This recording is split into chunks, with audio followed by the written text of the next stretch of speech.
203ನೇ ಚನ್ನಬಸವೇಶ್ವರ ಜಾತ್ರಾ ಮಹೋತ್ಸವದ ಶುಭಾಶಯಗಳು ಹೇಳುತ್ತಾ, ಇವತ್ತು ನಾವು ಎಲ್ಲ ಗೆಳೆಯರ ಬಳಗದ ವತಿಯಿಂದ ಪ್ರತಿ ವರ್ಷ ಅನ್ನ ಸಂತರ್ಪಣೆ ಕಾರ್ಯಕ್ರಮ ಮಾಡ್ತಾ ಬಂದಿದ್ದೀವಿ.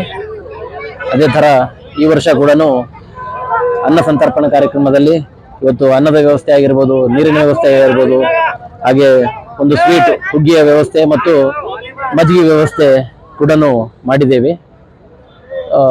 ಇದರ ಏನಪ್ಪಾ ಅಂತಂದ್ರೆ ಎಲ್ಲ ಜನರಿಗೆ ಒಂದು ಅನುಕೂಲ ಆಗಬೇಕು. ಎಲ್ಲ ಹಳ್ಳಿಯಿಂದ ಜನರು ಬರ್ತಾರೆ, ಪಾದಯಾತ್ರೆ ಮೂಲಕ ಬರ್ತಾ ಇರ್ತಾರೆ. ಬಿಸಿಲು ಭಾಳ ಇರ್ತದೆ, ನಮ್ಮ ಗುಲ್ಬರ್ಗ ಬಿಸಿಲು ಅಂದ್ರೆ ಭಾಳ ಇರ್ತದ. ಅದಕ್ಕೂ ಎಲ್ಲರಿಗೂ ಒಂದು ಅನುಕೂಲ ಆಗಬೇಕು. ನೀರಿನ ಸ್ವಲ್ಪ ಜನ ಇರ್ತಾರೆ, ಎಲ್ಲೂ ನೀರಿನ ವ್ಯವಸ್ಥೆ ಇರಲ್ಲ, ಎಳ್ಳೀರು ಮತ್ತು ಹಾಗೆ ಮಜ್ಜಿಗೆ ವ್ಯವಸ್ಥೆ ಮತ್ತೆ ಅನ್ನ ವ್ಯವಸ್ಥೆ 100 ಮೀಟರ್ಕೊಂದು ಇರ್ತದೆ. ಎಷ್ಟು ಮಾಡಿದ್ರು ಕಮ್ಮಿ. ಯಾಕಂದ್ರೆ ಲಕ್ಷಾಂತರ ಭಕ್ತರು ನಮ್ಮ ಚನ್ನಬಸವೇಶ್ವರ ಜಾತ್ರಾ ಮಹೋತ್ಸವ ನೋಡ್ಲಿಕ್ಕೆ ಬರ್ತಿರ್ತಾರ. ನಮ್ಮ ಇಡೀ ಕಲ್ಯಾಣ ಕರ್ನಾಟಕ ಭಾಗದ ಒಂದು ದೊಡ್ಡ ಜಾತ್ರೆ ಯಾವ್ದಪ್ಪ ಅಂತಂದ್ರೆ ನಮ್ಮ ಚನ್ನಬಸವೇಶ್ವರ ಜಾತ್ರಾ ಅಂತ ನಾನು ಹೇಳಿಕ್ಕೆ ಇಷ್ಟಪಡ್ತೀನಿ.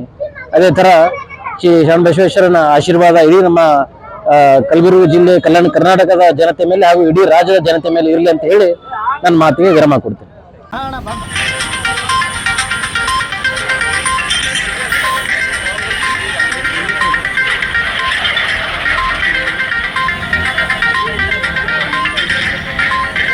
चन्नबसवेश्वर महाराज की जय।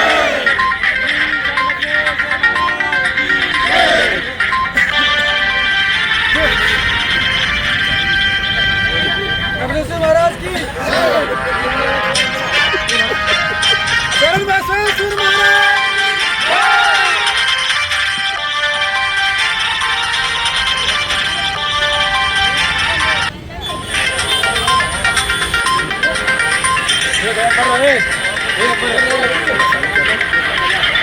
कर रहे